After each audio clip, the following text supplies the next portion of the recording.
Mis queridas hermanas, mis queridos hermanos, la lectura de hoy nos muestra una faceta fundamental de Jesús. Jesús como maestro de oración. Jesús como aquel que nos enseña no solamente a orar, sino a vivir en una actitud constante de oración. Esa actitud de sentirnos siempre en la presencia de Dios y en su compañía. Esa actitud que nos hace vivir sintiendo que cada momento de nuestra vida Él está a nuestro lado y nosotros caminamos con Él. Esa es una actitud de oración que nos llena a todos de esperanza y de alegría. Pero Jesús además se nos muestra como un hombre que en las facetas de su vida, en muchos momentos de su vida, lo encontramos en oración.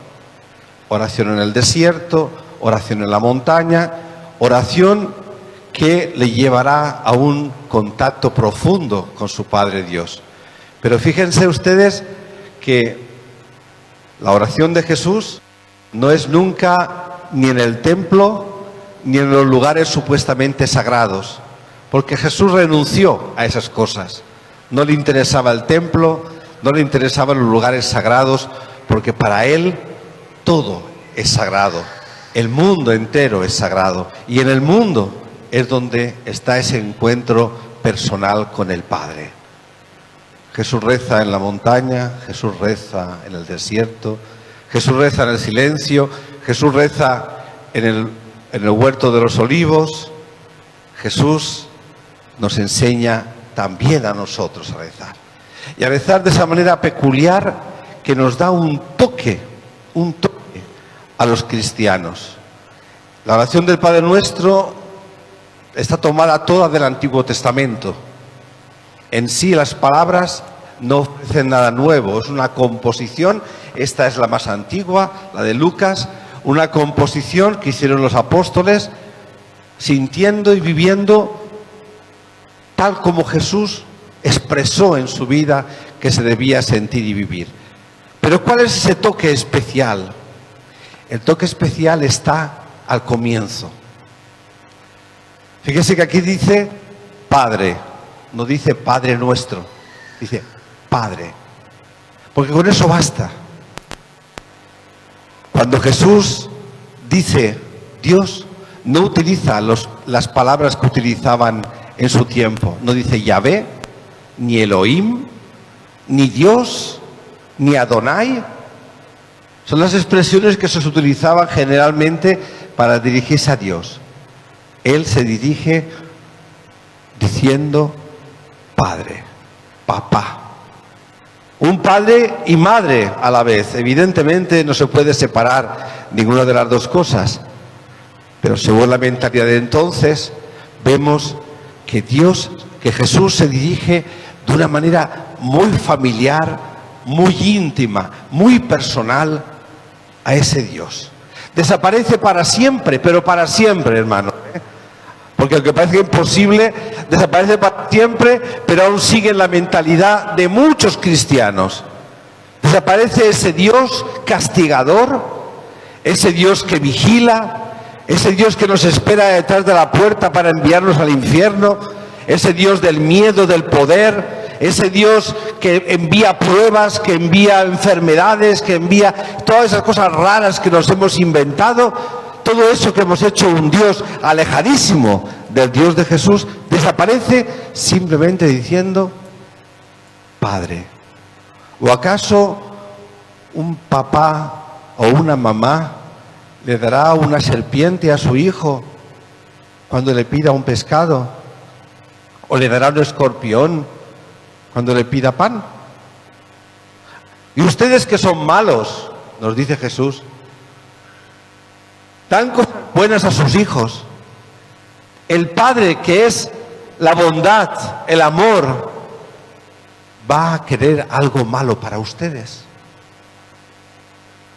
Ese cierto miedo que a veces descubres detrás de las palabras de los que hablan de Dios, un miedo, un temor como si fuera algo que nos hiciera daño. Incluso a veces hay gente que dice que la Virgen María es la protectora ante Dios. Como María es más buena que Dios.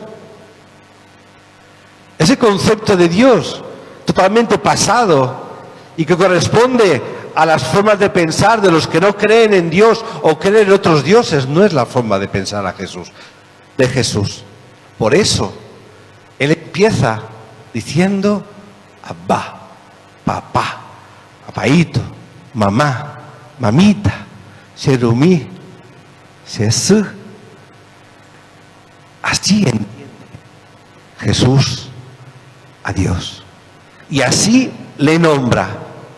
Y no de otra manera. Y así es su relación con Él.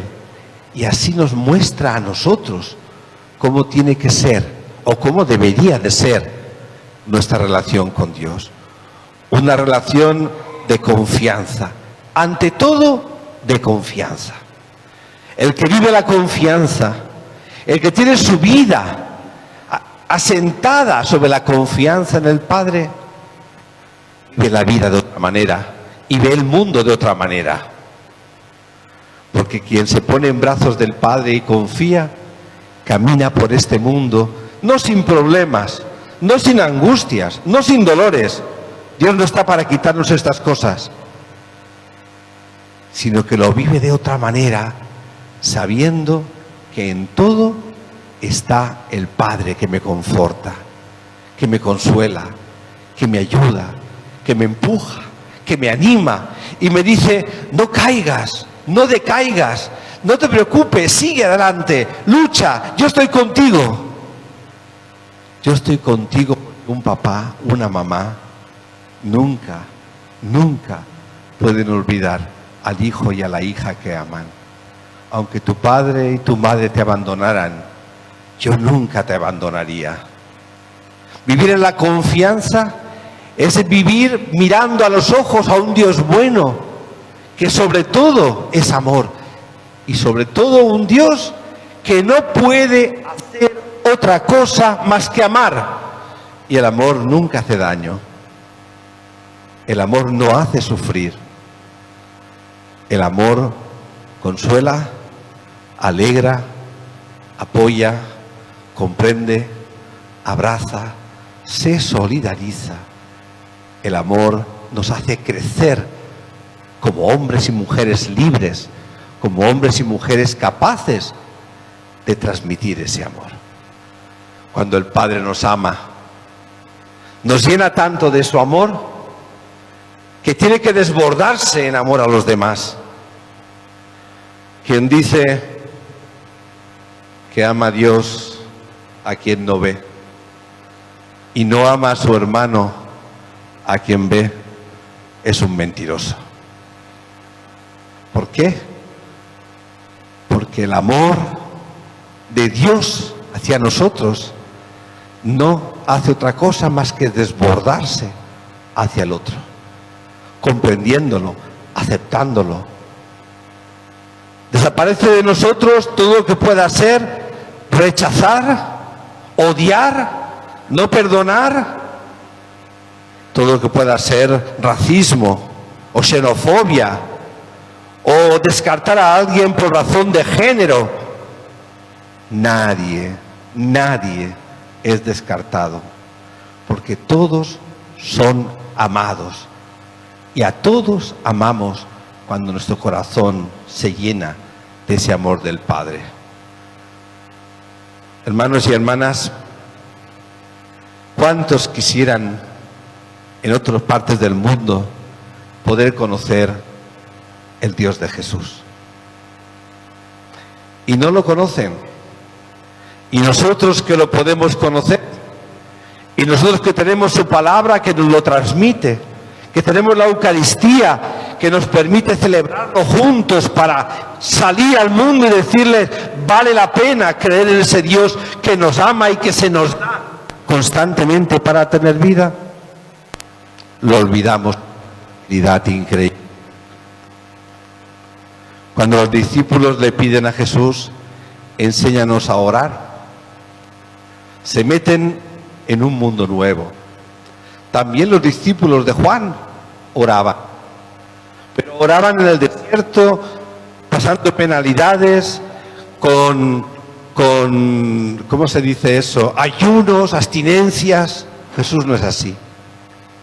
Jesús nos enseña a orar desde la alegría, desde el compartir, desde el júbilo, desde una alegría profunda del que sabe que está haciendo, ¿verdad?, un reino, pero un reino que se construye y lo construirá no un rey, sino un padre.